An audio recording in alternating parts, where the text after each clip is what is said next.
किसी ने बड़े कमाल की बात कही है कि अच्छे लोगों की ईश्वर परीक्षा बहुत लेता है लेकिन साथ कभी नहीं छोड़ता, और बुरे लोगों को चाहे देता बहुत कुछ है लेकिन उनका साथ कभी नहीं देता। एक छोटी सी कहानी सुनाता हूं मजेदार से। एक बार एक भाई साहब की सरकारी स्कूल में नौकरी लगी। वो पहुंचे तो आसपास उन्होंने देखा कि कस्बा था, वहां से 5-6 किलोमीटर दूर उनका स्कूल था, गांव में, छोटा सा गांव था। तो उन्होंने कस्बे में कमरा ले लिया, वहां से गांव तक जाना पड़ता था। तो पैसे तो थे नहीं शुरुआत में, तो पैदल पैदल जाते, कभी कोई मिल जाती गाड़ी तो लिफ्ट मिल जाती इनको। और ये जब पैदल चल रहे होते थे तो ऊपर वाले कोस रहे होते थे कि कहाँ लाके पटक दिया, यहाँ पर गाड़ी भी नहीं है, साधन भी नहीं मिलता है। पर चलो ठीक है, आपने मुझे नौकरी तो दी। फिर इन्हें लगता है कि लिफ्ट मिल जाती है, कभी नहीं मिलती है। तो उन्होंने सोचा कि सबसे पहले तो मुझे बाइक लेनी पड़ेगी अगर मुझे यहाँ पर जीना है, सर्वाइव करना है। तो शुरुआत में सैलरी में से पैसा बचा बचा के बाइक खरीद ली, लोन पर बाइक उठाई। और बाइक लेने के बाद में एक चीज थी जो कभी नहीं भूले, वो थे इनके शुरुआती दिन। जब ये जाते थे तो पैदल जाते थे, कभी लिफ्ट मिलती थी, तो इन्होंने हमेशा लिफ्ट दी। जब भी उस कस्बे से अपने कमरे से निकलते स्कूल की तरफ जाते, किसी न किसी को बैठा के ले जाते गांव की तरफ। गांव से आते तो किसी को बैठा के लाते, कभी किसी बुजुर्ग को, कभी किसी आदमी को, कभी बच्चे को। हमेशा इनकी गाड़ी पर कोई ना कोई बैठा होता था।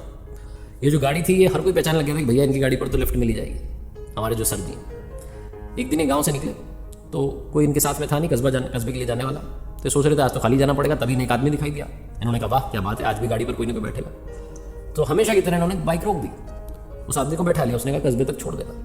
थोड़ा सा आगे चले कि उसने चाकू इनकी पीठ पर लगा दिया और बोला कि चुपचाप गाड़ी यहीं रोक दे, ये गाड़ी मैं लेके जाऊंगा तो पैदल जा। सर जी को लगा कि इनके साथ तो लूट हो गई। इन्होंने कहा भाई साहब आप जो भी हैं, आप बस एक काम करना, किसी को बताना मत कि आपने गाड़ी चुराई है, वरना लोगों का ना विश्वास उठ जाएगा। क्योंकि इस रास्ते पर वैसे ही बहुत कम साधन है, तो लोग लिफ्ट देना बंद कर दें। तो आप किसी को बोलना मत कि आपने गाड़ी इस रास्ते से चुराई है, और मैं भी किसी को नहीं बताऊंगा कि मेरी बाइक चोरी हो गई। तो आपको जहां ले जानी गाड़ी आप ले जाओ। जो आदमी चुरा रहा था गाड़ी, वो सोचने लगा कि कितना सज्जन आदमी है, कितना अच्छा आदमी है।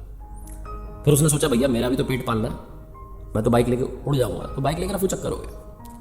ये सर जी पैदल कस्बे में आया, अपने रूम में गए और जाके वापस वही ऊपर वाले कहने लगे क्या कर दिया आपने, मेरी बाइक चोरी हो गई, अब आप ही संभालो। अगली सुबह जब जगे तो दातुन करने के लिए बगीचे में पहुंचे, अपने घर में जहाँ रह रहे थे, तो चौंक गए। इनकी बाइक वहीं खड़ी हुई थी और बाइक के साथ में चिट्ठी चिपकी हुई थी। इन्होंने वो चिट्ठी उठाई और पढ़ने लगे, मुस्कुराने लगे।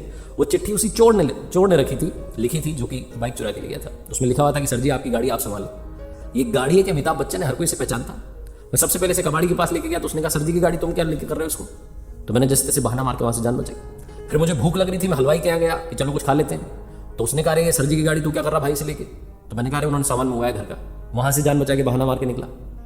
और आगे निकला तो नाके पर पुलिस वालों ने रोक लिया। उन्होंने कहा सर जी की गाड़ी लेके भाई तू कहाँ जा रहा है। वहां भी बहाना मार करके मैंने जान बचाई। आपकी गाड़ी आप ही संभालो, ये गाड़ी ना है। ऐसा लग रहा है कोई बहुत बड़ी बॉलीवुड की पिक्चर का हीरो, सब जानते हैं इसको। मैं ये गाड़ी आपके हवाले कर रहा हूं। ये पढ़ करके ये सर जी जोर जोर से हंस रहे थे और ऊपर वाले कह रहे थे वाह क्या लीला है आपकी, मैंने कभी किसी का बुरा नहीं किया तो आज मेरे साथ में भी बुरा नहीं हुआ। छोटी सी कहानी है लेकिन दो बातें सिखाती है। पहली बात तो आप अच्छा करेंगे अच्छा होगा, जैसा कर्म होगा वैसे ही फल मिलेगा। दूसरी बात, आप उस पर भरोसा रखिए, वो कभी भी आपका बुरा नहीं होने देगा। जैसे मैंने बोला कि जो अच्छे लोग होते हैं उनकी वो परीक्षा बहुत लेता है लेकिन साथ कभी नहीं छोड़ता।